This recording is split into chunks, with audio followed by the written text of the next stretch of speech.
Hello guys আজি এটা recipe দেখুৱাম এটোৰ নাম হৈছে কাৰি এটো বিশেষকৈ ভাতৰ লগত খোৱা হয় বাবে ইয়াক কাৰি চাৱল বুলি কোৱা হয় এটো সাধাৰণতে বহুত জায়গাত আজিকালি পোৱা হয় আহকচোন কেনেকৈ বনাইছো চাও এয়া লৈছো এটা বাউল তাত দি দিছো ডাঙৰ কাপেৰে এক কাপ বেসন আৰু লগতে দি দিছো আধা চামুচ নিমখ এতিয়া অকমান পানীৰ সহায়ত এখিনি ভালদৰে এটা বেটাৰ ৰেডি কৰি লম এনেদৰে অলপ অলপকৈ পানী দি পেলাই এটা বেটাৰ ৰেডি কৰি দিম পানীখিনি দেখিছেনে এবাৰতে দি দিয়া নাই অকমানকৈ পানী দি এখিনিৰ এটা ভালকৈ বেটাৰ বনাই লৈছো যেন সাধাৰণভাৱে পকৰি বনাওতে যেনেদৰে এটা বেটাৰ ৰেডি কৰা হয় ঠিক তেনেদৰে এটা বেটাৰ ৰেডি কৰি লৈছো বেছি পাতলো হ'ব নালাগিব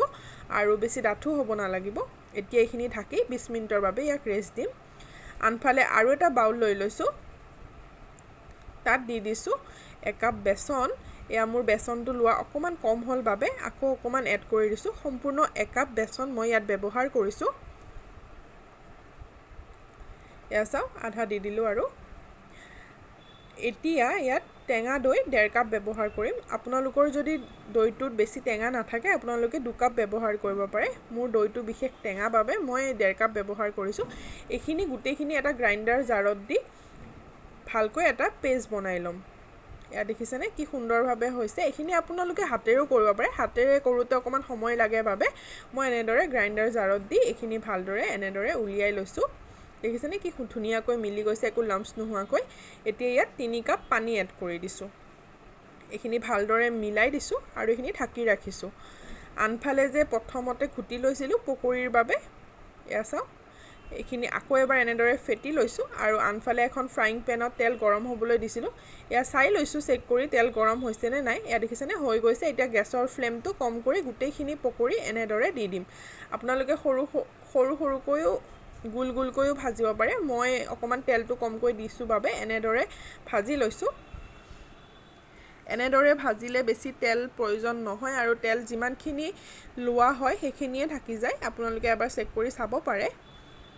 এনেদৰে ঘুৰাই পকাই ভালদৰে লো ফ্লেমত গুটেইখিনি ৰঙচুৱা হোৱালৈকে ভাজি লৈছো আৰু এয়া চাওক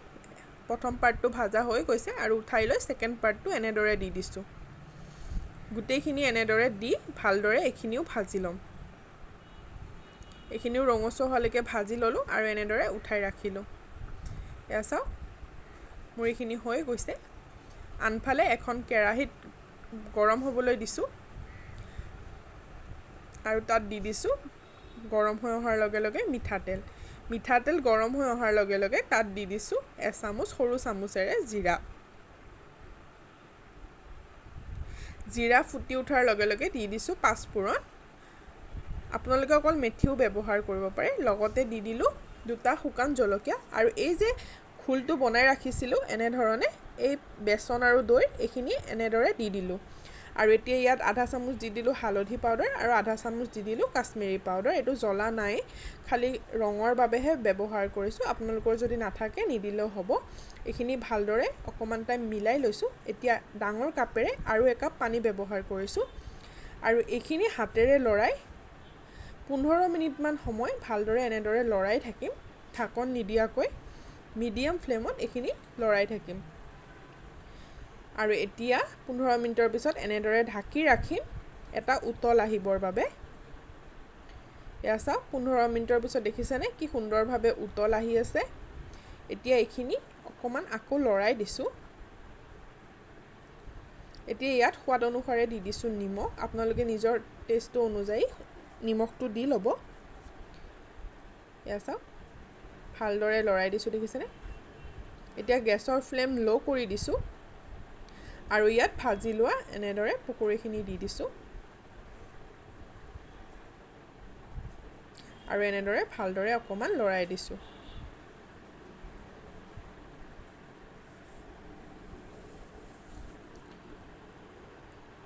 এনেদৰে লৰাই কম জুইত ইয়াক 10 মিনিট এনেদৰে ঢাকি ৰাখিম ইয়া চাওক 10 মিনিটৰ পিছত এনেকুৱা হৈছে এবাৰ এনেদৰে লৰাই দিম দেখিছেনে মোৰ কাৰিখিনি অলমোস্ট ৰেডি হৈছে এনেদৰে ভালদৰে লৰাই দিছো আৰু গেছৰ ফ্লেম বন্ধ কৰি ঢাকি ৰাখিছো এয়া চাওক এনেদৰে বাতি এটাত উলিয়াই লৈছোঁ। এতিয়া এখন তড়কা পেন লৈছোঁ, তাত দি দিছোঁ এচামুচ ঘিউ। ঘিউ গৰম হৈ অহাৰ লগে দি দিছোঁ জিৰা আৰু দি দিছোঁ 2টা শুকান জলকীয়া আৰু লগতে দি দিছোঁ নৰসিংহৰ পাত। এইখিনি অকণমান ভালদৰে ভাজি ল'ম। গেছৰ ফ্লেমটো কম কৰি দিছোঁ। এইখিনি ভাজি লৈ গেছৰ ফ্লেমটো বন্ধ কৰি দিছোঁ আৰু বন্ধ কৰাৰ পিছত ইয়াত দি দিছোঁ এচামুচ কাশ্মীৰী পাউডাৰ আৰু এইখিনি ডাইৰেক্ট ইয়াত এনেদৰে এড কৰি দিছোঁ। এয়া চাওক অকণমান চামুচৰ সহায়ত ভালদৰে এনেদৰে লৰাই দিছোঁ। কি সুন্দৰ ৰং এটা আহিছে দেখিছেনে? আপোনালোকে পকৰীটো বনাওঁতে পিঁয়াজ, ধনিয়া এইবোৰো ব্যৱহাৰ কৰিব পাৰে, মই কৰা নাই। এয়া চাওক আৰু যদি আপোনালোকে অকণমান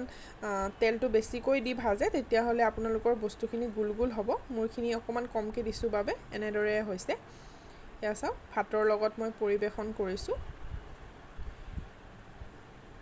এবাৰ খাই চাবচোন, খুব ভাল লাগে। ভাল লাগিলে লাইক এণ্ড ছাবস্ক্ৰাইব